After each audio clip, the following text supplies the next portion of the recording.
Hello students, welcome to all in Dr. Silky Gupta's economic classes. Today I am going to teach the concept of school of thoughts from 12th class. If you like the video, subscribe it, like it and press the bell icon. There are two school of thoughts, classical thought and Keynesian thought. So, growth of macroeconomics can be broadly studied under two sections. First one is the classical thought and second one is Keynesian thought. Classical thought. Adam Smith, James Bell, Marshall, Pigou and Ricardo are the followers of classical thoughts. Means that these are the economists who have believe in the classical school of thought.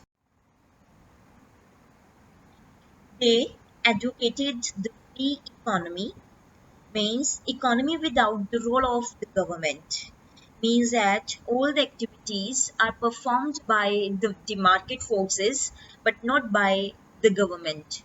All the economic activities like production, consumption and investment rely on the market forces, demand and supply, and the role of the government is nil.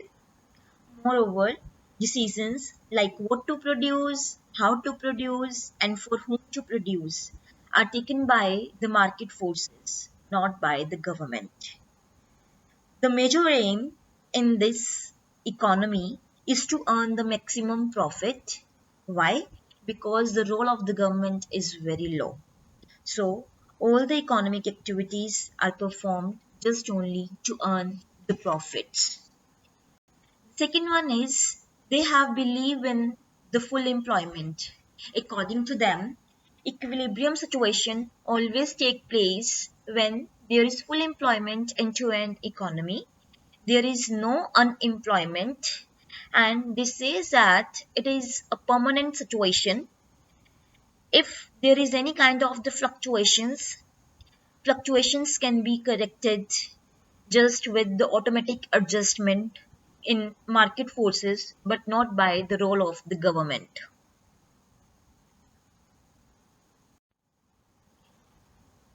Second school of thought is Keynesian school of thought, and Keynesian school of thought is advocated by J.M. Keynes. Full name of J.M. Keynes is John Maynard Keynes. According to Keynes, the role of government is essential. Full employment is not a real situation, so I'm going to elaborate role of government is essential. Why? Role of government is essential. In 1929-30, when there was Great Depression, there was no income, no output, and no employment into an economy. At that time, classical beliefs were not able to solve the depression problem. At that time, Keynes assumed that there is needs the role of the government through which income, output and employment can be generated, because government through the help of the autonomous investment can increase the aggregate demand through which productive activities will increase. With the productive activities, employment and income will generate. So, automatic adjustments are not a solution to solve the problems, but there is need to have the role of the government, because government can solve the fluctuations.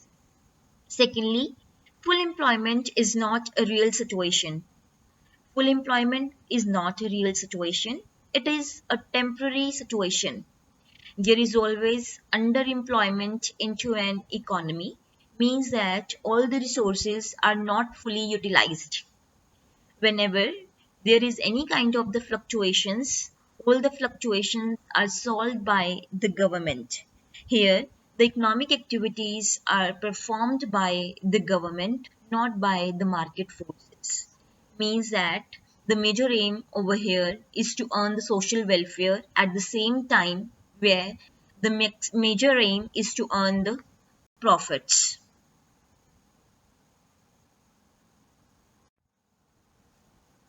Now, I'm going to discuss the differences between classical and Keynesian thoughts.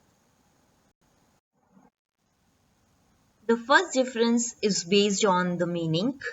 Classical thoughts. They assume that there is always full employment into an economy. It means that aggregate demand always equal to aggregate supply. While on the other hand, Keynesian believe that there is no full employment equilibrium. There is always over full employment or under full employment. Here, aggregate demand is not equal to aggregate supply. Here, aggregate demand can be more than the aggregate supply and aggregate demand can be less than the aggregate supply. When aggregate demand is more than the aggregate supply, it is a situation of excess demand. When aggregate demand is less than aggregate supply, it is the situation of deficit demand. So these are the two situations that is there in real economy, and these situations can be solved only with the help of the government. Taking difference is based on the government interference. Classical believe that economy is always in full employment equilibrium. There is no need the role of the government to solve the fluctuations. They assume that these fluctuations are temporary and can be solved with the help of fluctuations in the market forces itself by having automatic adjustments. While Keynesian believe that if there is disequilibrium, this can be solved only by the government interference because they are the permanent situation and there is need the role of the government because government through the help of the autonomous investment can increase the income through which this situation or problems can be solved. Third difference is based on the time period. Classical assume that there is long time period and in the long time period demand and supply will move in such a way that full employment equilibrium can be attained. While Keynesian believe that there is always short time period because in the long time period we don't know what will happen. So Keynesian always believe in the short time period while classical always believe in the long time period. So it is about the classical school of thought and Keynesian school of thought. And in the next video, I'm going to teach you the circular flow of income. I hope you like the video. So subscribe it, like it, and press the bell icon. Thank you.